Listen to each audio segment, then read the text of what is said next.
अपनी पत्नी पिंगला से, रानी से बड़ा प्यार किया करते थे। प्यार करते थे। उसी दौरान किसी व्यक्ति ने लाकर एक फल दिया सेव का, बोले ये अमर फल है, इसको खा लीजिएगा, जो खाएगा वो अमर हो जाएगा। तो राजा ने कहा कि मैं तो मेरी रानी से प्रेम करता हूं। जैसे उस व्यक्ति ने कहा सिया किसी और से प्रेम कर रही है, बेचारा वो उसके ऊपर खर्चा कर रहा है। हाँ, बेटी बचाओ बेटी पढ़ाओ, लेकिन अब बेटों को बचाओ भैया। सीधी सी बात है, मैं बहुत खुश आदमी हूं, शादी के 3-4 महीने हो गए, अभी तक किसी प्रकार की कोई दिक्कत नहीं है ना। जिस दिन होगी दिक्कत, जिस दिन क्लास ना आए, समझ लेना गुरुजी डब्बे में फिट है। क्लियर? हाँ, वही बात। तो गोपीचंद जी ने क्या किया, भर्तृहरि जी ने अपनी वो जो फल था वो अपनी रानी को दिया। रानी किसी प्रेम करती थी किसी सैनिक से, राजा को छोड़ रखा था, सैनिक से प्रेम करता था, अब करती थी। अब सैनिक ने वो फल जाकर किसी और को दे दिया, सैनिक किसी और से प्रेम करता था। अब वो जो प्रेम कर रही थी, सैनिक जिस लड़की से प्रेम करता था, वो लड़की राजा से प्रेम करती थी, वो फल लाकर उस राजा को दे दिया।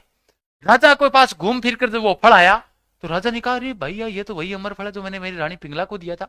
राजा जी गए अपने पास में, रानी के पास जाकर पूछा कि पिंगला तूने वो फल खा लिया क्या? पिंगला ने कहा हाँ जी राजन, खा लिया हमने फल। राजन ने पीछे से निकाल कर कहा बोले ये क्या है? हाथ खड़े हो गए। राजा ने कहा भाई ये हम राजा है, हमारी रानी बेवफा है, ऐसा राजपाट किस काम का? अरे मैं राजा हूं, मेरी रानी किसी और से प्रेम करती है, वो किसी और से कर रहा है, वो जिसको चाह रहा है वो मेरे से प्रेम कर रही है। मतलब पूरी सृष्टि में रोंग नंबर लगे हुए हैं। भैया आज के बाद हम नहीं रहेंगे राजा।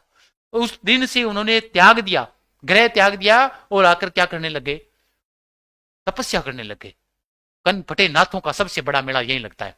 बताओ, एक राजा, जिस राजा ने सिर्फ धोखा दिया था रानी ने, ठीक वैसे ही अगर आपको ऐसा लगे तुम्हारी प्रेमिका बीच में यहां मांग भर रही है, यहां नहीं भर रही है, और वो कुंवारी थी तब यहां भरती थी, मतलब सीधी सी बात है, या तो पहाड़ी से जाओगे, या डब्बे से जाओगे, या ड्रम में जाओगे, या फिर कहीं और तरीके से जाओगे।